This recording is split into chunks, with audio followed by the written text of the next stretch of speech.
ఇలాంటి ప్రాజెక్ట్ అయితే 2014-19కి 72% మనం పూర్తి చేశాం. అయితే నేను డీటెయిల్స్ ఈరోజు పోవడం లేదు, మెరిట్స్ మళ్ళీ మాట్లాడతాను. కానీ బాధ అంతా ఏంటంటే ఆ డేట్స్ కూడా మీకు మళ్ళీ ఇస్తాను నేను, మీరు కూడా స్టడీ చేయాలి.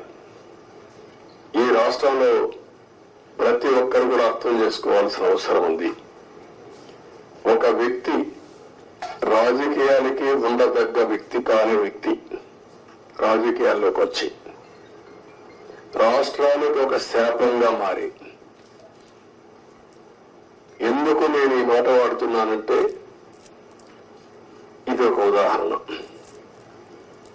పోలవరం కేస్ స్టడీ ఇలాంటి చాలా జరిగాయి. అతిపెద్ద తప్పు